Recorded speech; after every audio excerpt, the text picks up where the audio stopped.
नमस्कार, आर्या न्यूज देख रहे हैं आप। मैं हूं आपके साथ पल्लवी सिंह। विपक्ष के कई आरोप सामने आए हैं और इस बीच अब केंद्र सरकार की तरफ से भी जो प्रवक्ता हैं वो लगातार विपक्षियों पर निशाना साध रहे हैं।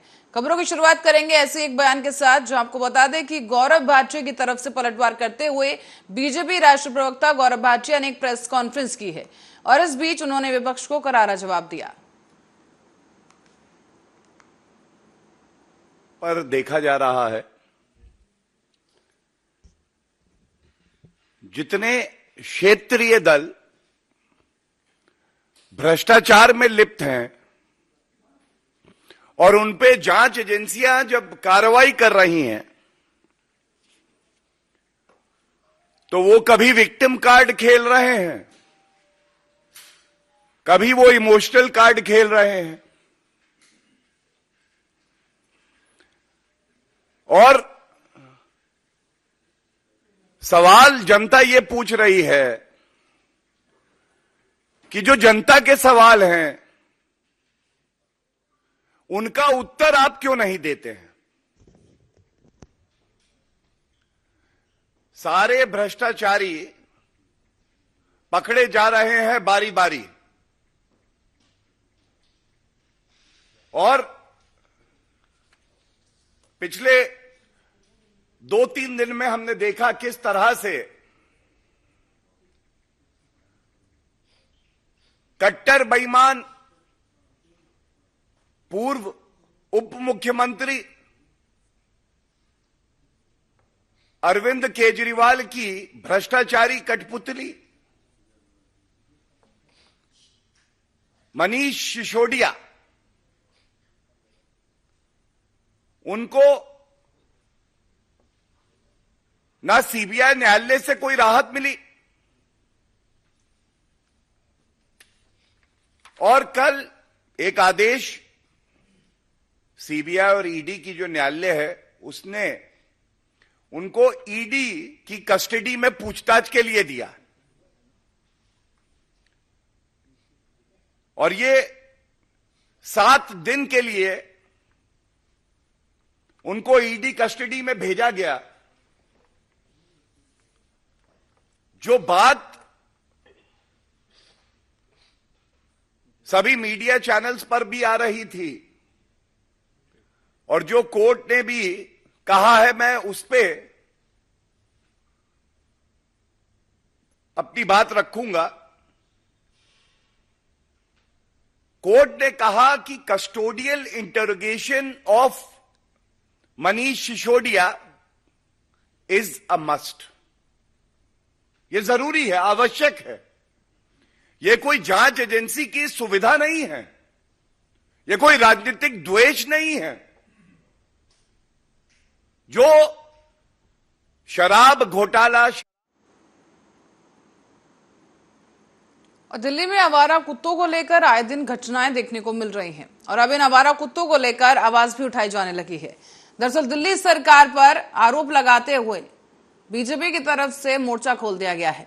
बता दें आपको कि इन आवारा कुत्तों के लिए प्रोटेस्ट किया जा रहा है और आवारा कुत्तों के काटने से कई लोगों को समस्याएं हुई हैं। आपको बता दें कि अब दिल्ली सरकार पर आरोप लगाते हुए पूछा गया है कि दिल्ली सरकार आखिर इस समस्या के लिए क्या कदम उठा रही है।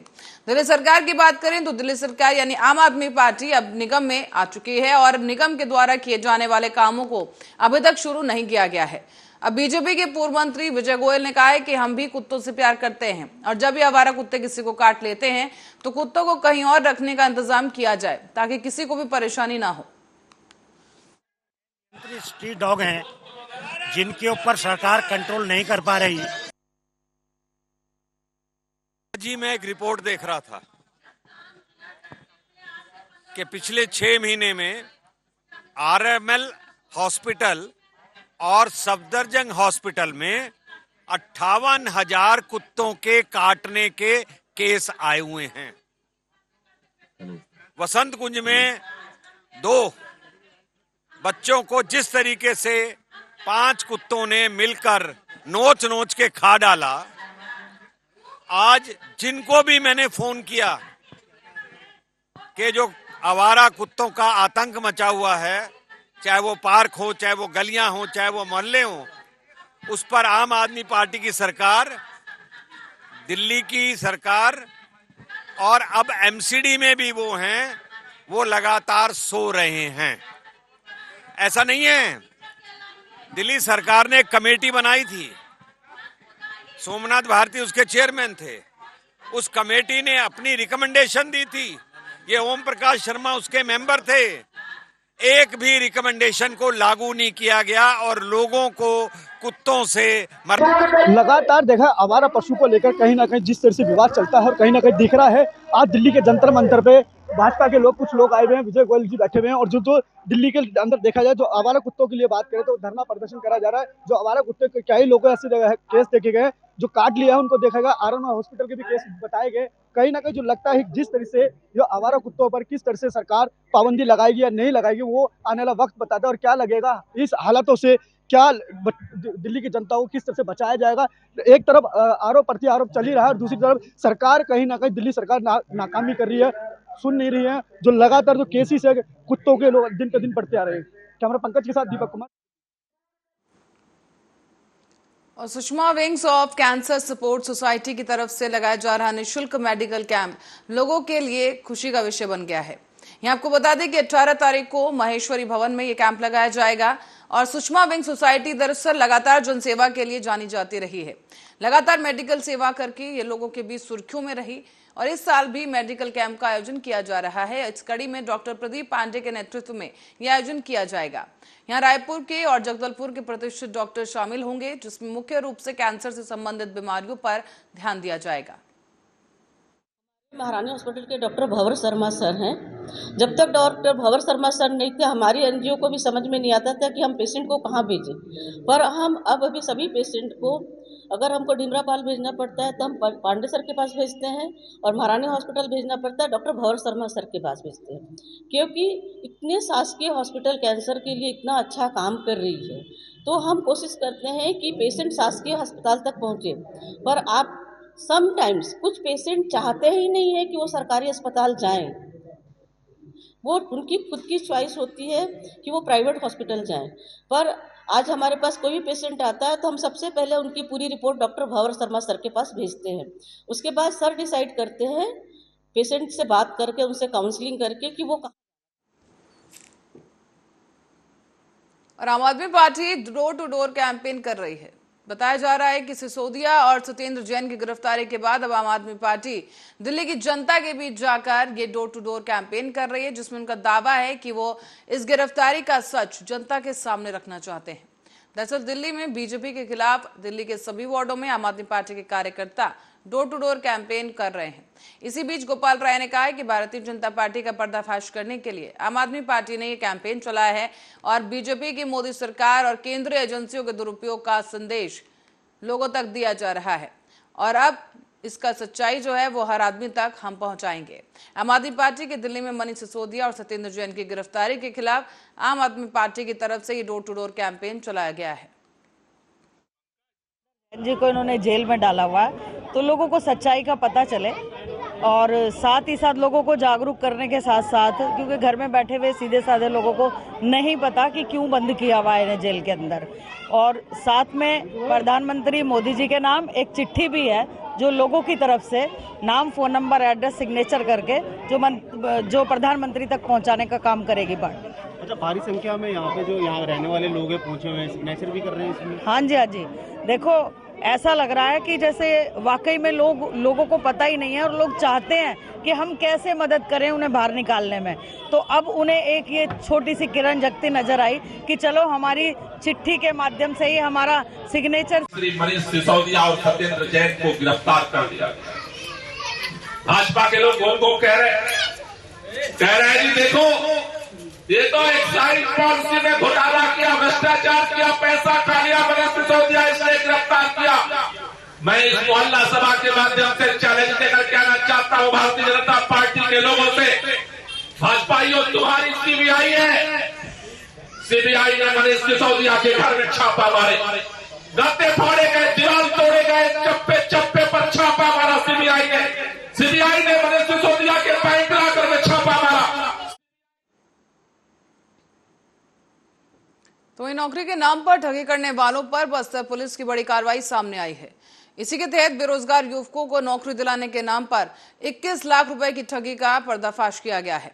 दरअसल रोहित कुमार साहू नाम का ये शख्स, जिसे लेबर यूनियन मजदूर कल्याण संघ के अध्यक्ष से पता चला कि इनके कार्यालय में कंप्यूटर ऑपरेटर और भृत्य की पद खाली हैं, वैकेंसी निकली है और कहा गया कि अगर ऑपरेटर पद के लिए भर्ती करनी है तो करीब 1.5 लाख रुपए उसका लगेगा और इसी पर प्रार्थी ने 1.5 लाख रुपए नकद दिए। और इसी तरह कई और लोगों से भी लेबर यूनियन मजदूर कल्याण संघ के अध्यक्ष और वहां के सहयोगियों ने मिलकर कंप्यूटर ऑपरेटर और भत्ते के पद पर नौकरी दिलाने के नाम पर कुल 21 लाख रुपए लिए उनसे और धोखाधड़ी को अंजाम दिया। कल एक प्रार्थी है रोहित कुमार साहू, जिसने बताया कि शिकायत किया कि मार्च 2022 में लेबर यूनियन मजदूर कल्याण संघ के अध्यक्ष के द्वारा इसे नौकरी लगाने के नाम पर पैसे की मांग की गई है। 1.5 लाख रुपए उसने मांग किए और कहा कि जो कंपनी है उसमें भृत्य एवं कंप्यूटर ऑपरेटर के पद पर भर्ती की जाएगी। तो इसने पैसे दिए, तो फिर 8-9 महीने काम कराने के बाद जब इसे वेतन नहीं दिया गया तब इसकी शिकायत पर कोतवाली पुलिस के द्वारा जांच की गई है। जांच पे ये पाया गया कि इस तरीके से लगभग और 30 लोग हैं जिनसे इन्होंने पैसे लिए हैं नौकरी के नाम पर और उनके साथ ठगी। अब बढ़ते हैं अगली खबर की ओर, जहां विद्युत कर्मचारी संयुक्त समिति की देखरेख में बहिष्कार और विद्युत विभाग कर्मचारियों ने अपनी मांगों को लेकर हड़ताल शुरू कर दी है। इस बीच टूंडला इंस्पेक्टर प्रदीप कुमार के कमान संभालते हुए पुलिस बल के साथ वो टूंडला पहुंचे और बिजली पीटर मोहम्मदाबाद पर पहुंचकर सुरक्षा व्यवस्था को लेकर पुलिस के जवानों ने वहां पर गश्त की है और साथ ही पुलिस के कई जवानों को मौके पर तैनात भी कर दिया गया। इस बीच मौजूदा विद्युत विभाग कर्मचारियों के द्वारा दी गई जानकारी में बताया गया है कि इन लोगों के जरिए सामान्य कार्य किया जा रहा है और सामान्य वेतन मिलना चाहिए, ठेके पर नहीं। और अब अगर जो सरकार है वो मांगों को नहीं मानती है तो अनिश्चितकालीन धरना दिया जाएगा। समान कार्य समान वेतन मिलना चाहिए हमें, और ये ठेकेदारी है उसको बीच से हटाया जाए। विभाग द्वारा हमें वेतन मिलना चाहिए, जो गवर्नमेंट द्वारा यानी हमें वेतन मिलना चाहिए विभाग द्वारा ही। इसलिए हम धरने पर बैठे हुए सभी लोग। आज से ही 15/3/2023 से ही आज से शुरू हुआ। अभी तो कार्य बहिष्कार है और ज़्यादा रहा तो फिर आगे तक तो बिल्कुल ही कार्य बंद कर दिया जाएगा। 72 घंटे के लिए पहले भी डेट बता चुके हैं कि 72 घंटे के लिए कोई भी कार्य नहीं किया बाधित हो जाएगा। और खबर अब बिजनौर से है, जहां पर एक चलती कार में आग लग गई और आग लगने की वजह से सड़क पर अफरा तफरी मच गई। देखते ही देखते ये कार जो है वो जलकर राख हो गई है। जानकारी के लिए आपको बता दें कि काशीपुर से बिजनौर आ रहे थे कार सवार और इसी दौरान अचानक से गाड़ी में आग लग गई। ये तस्वीरें हम आपको दिखाते चलें, जिससे गौर से आप देख सकते हैं कि गाड़ी में किस कदर आग लगी है और गाड़ी पूरी तरह से जलकर राख हो चुकी है। हालांकि गनीमत ये रही कि सभी जो कार सवार थे सुरक्षित गाड़ी से बाहर निकलने में कामयाब रहे।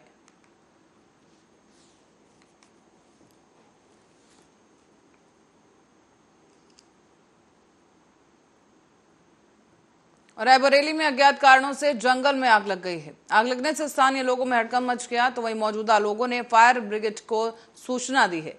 इसके बाद फायर कर्मियों के साथ स्थानीय लोगों की मदद से आग को काबू किया गया है। पुलिसकर्मी भी वहां पर मौजूद रहे और कड़ी मशक्कत के बाद आखिरकार आग पर काबू पा लिया गया। बताया जा रहा है कि लगभग 2 बीघा खेत इस बीच जलकर राख हो चुका है। लालगंज कोतवाली क्षेत्र के बैसवाड़ा डिग्री कॉलेज के पीछे की यह घटना बताई गई।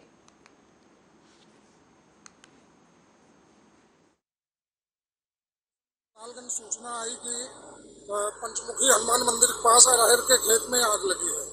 हमारी यूनिट तत्काल घटना स्थल पर आई है, जबकि पंचमुखी हनुमान मंदिर की तरफ से रास्ता नहीं थे, फिर डिग्री कॉलेज आके हम लोग आग को बुझा रहे हैं। आग अज्ञात कारणों से लगी है। कुछ लोग कह रहे हैं कूड़ा जलाया गया, कुछ लोग कह रहे हैं स्मोकिंग करके बीड़ी सिगरेट से। अभी कंफर्म नहीं हो पा रहा है। लगभग कितने नुकसान हुआ होगा? नुकसान अभी कोई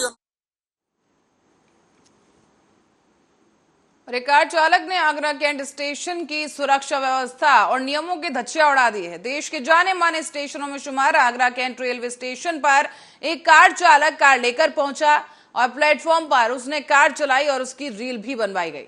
दरअसल उसके बाद इस कार चालक ने इस रील को अपने सोशल मीडिया अकाउंट से फेसबुक पर अपलोड कर दिया और ये रील वीडियो तेजी के साथ वायरल भी हो रहा है। इसी के बाद रेलवे और आरपीएफ में भी हड़कंप मचा और बड़ा सवाल अब ये खड़ा होता है कि आखिर आगरा कैंट स्टेशन पर सख्त सुरक्षा का पहरा होने के बावजूद आखिरकार प्लेटफॉर्म के अंदर ये कार दाखिल कैसे हुई। इस पूरी घटना के दौरान जीआरपी और आरपीएफ की कार्यशैली पर भी कई सवाल खड़े हो गए हैं। प्लेटफॉर्म पर कार चलाकर उसकी रील वीडियो बनाना और उसके बाद उस वीडियो को पोस्ट कर देना कई अहम सवालों की ओर इशारा कर रहा है। इस बीच आपको ये बताते चले कि वीडियो ब्रह्मजीत सिंह करदम नाम के इस युवक की है जिसने फेसबुक पर इसे अपलोड किया है।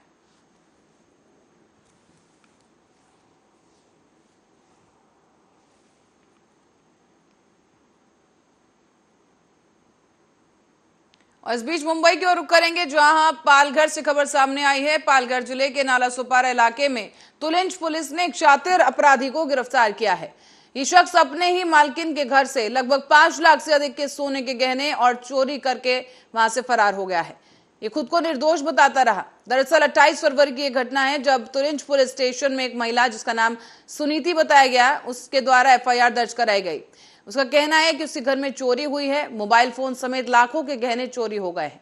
फिलहाल पुलिस ने इस मामले में इस घर के एक नौकर को गिरफ्तार किया है जो काफी सालों से वहां काम कर रहा था और वो अपने ही घर से, अपने ही मालकिन के घर से गहने चुराकर फरार हो गया है।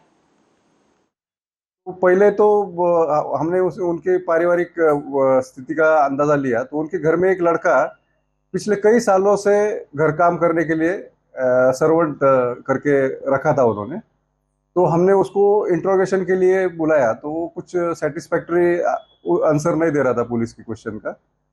और उसके बाद जब थोड़ी देर के लिए उसको पुलिस ने छोड़ा तो उसने जाके फिनिल पी लिया और सुसाइड करने का कोशिश किया तो उसको हॉस्पिटल में भर्ती करना पड़ा।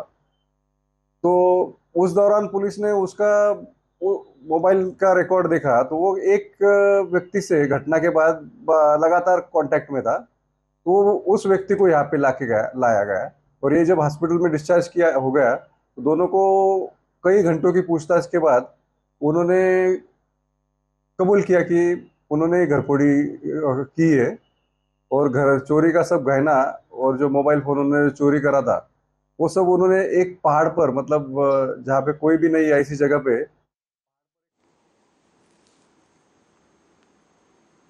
और इस बीच जाने माने संगीतकार सिद्धांत कपूर ने मुंबई में बेपरवाह शीर्षक से अपना पहला म्यूजिक वीडियो लॉन्च किया है। ये म्यूजिक वीडियो झुग्गियों में रहने वाले साधनहीन बच्चों के जिंदगी जीने के जज्बे से प्रभावित है जो कि दुनिया भर में मशहूर लेखक रस्किन बॉन्ड की लोकप्रिय कविता स्लम चिल्ड्रंस एट प्ले पर आधारित है।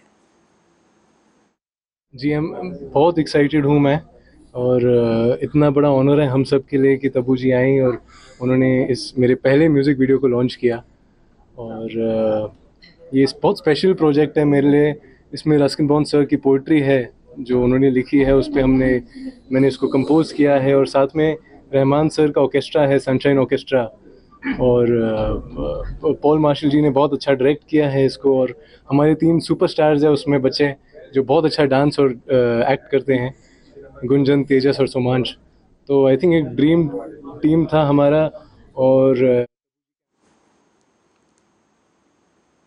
मुंबई के लालबाग पेरू कंपाउंड इलाके में एक महिला की डेड बॉडी बरामद की गई है जिसे पहले प्लास्टिक बैग में पैक किया गया और उसके बाद वहां पर फेंक दिया गया। बताया जा रहा है कि पुलिस को सूचना मिली थी जिस पर कार्रवाई करते हुए पुलिस घटनास्थल पर पहुंची और बैग को खोज निकाला गया। इसमें महिला का शव निकला और पुलिस के मुताबिक मृत महिला की उम्र लगभग 50 से 55 साल बताई गई है। हालांकि पुलिस ने मृतक की बेटी को हिरासत में ले लिया है और उससे पूछताछ जारी है।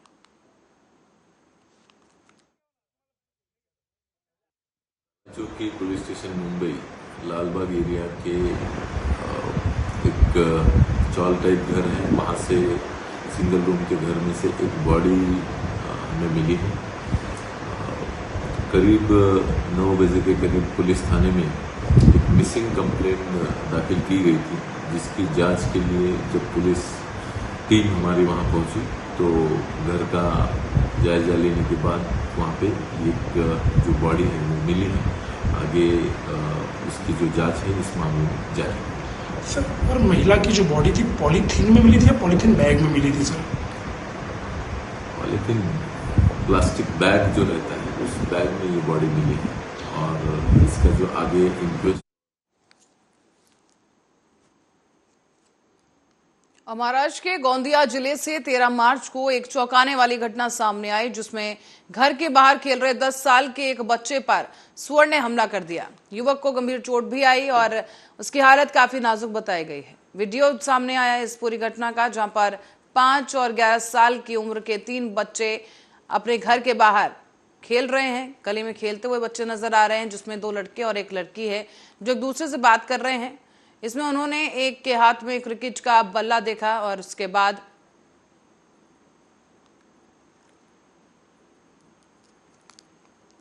इस बीच रुक करेंगे अगली खबर की ओर, जो कि चंद्रपुर से है। महाराष्ट्र के चंद्रपुर में मामला सामने आया कि जिले के सभी सरकारी विभागों के करीब 17 से 20,000 कर्मचारियों ने हड़ताल में हिस्सा लिया है। बताया जा रहा है कि राज्य के कर्मचारी संघ के अंशदायी परियोजना पेंशन योजना को लेकर यह हड़ताल की गई है, जहां पर इस पेंशन योजना को बंद करने और पुरानी पेंशन योजना को लागू करने की अपनी मुख्य मांग को लेकर अनिश्चितकालीन हड़ताल का आगाज किया गया। इस हड़ताल में चंद्रपुर जिले के सभी सरकारी विभागों के करीब 17 से लेकर 20,000 कर्मचारियों ने हिस्सा लिया है।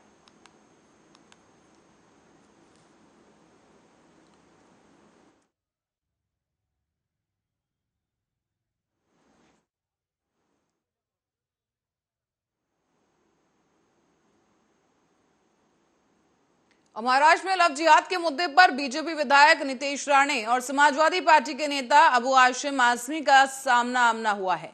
इस बीच इस दौरान अबू आजमी ने नितेश राणे को चैलेंज कर दिया और कहा कि लव जिहाद वो साबित करें, तो वहीं नितेश राणे ने अबू आजमी के चैलेंज को कबूल कर लिया है।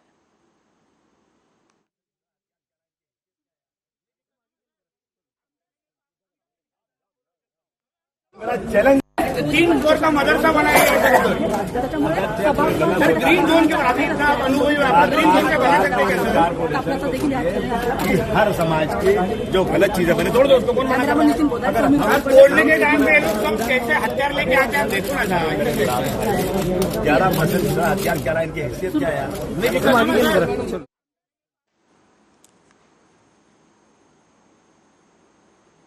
मध्य प्रदेश के डिंडोरी से खबर है, जहां हर साल की तरह 15 मार्च को विश्व उपभोक्ता दिवस मनाया जा रहा है। और इस बीच आपको बता दें कि डिंडोरी के कलेक्टर ऑडिटोरियम में विश्व उपभोक्ता दिवस पर कार्यशाला रखी गई, जिसमें ग्रामीणों समेत तमाम अधिकारी और कर्मचारी उपस्थित रहे। शासन के निर्देशानुसार हर वर्ष की भांति इस वर्ष भी 15 मार्च 2023 को विश्व उपभोक्ता अधिकार दिवस के रूप में रखा गया था, जिसका कार्यक्रम को कलेक्ट्रेट के ऑडिटोरियम हॉल में संपन्न कराया गया है, जिसमें मुख्य अतिथि के रूप में एडीएम साहब उपस्थित उपभोक्ताओं को उनके द्वारा संबोधित किया गया।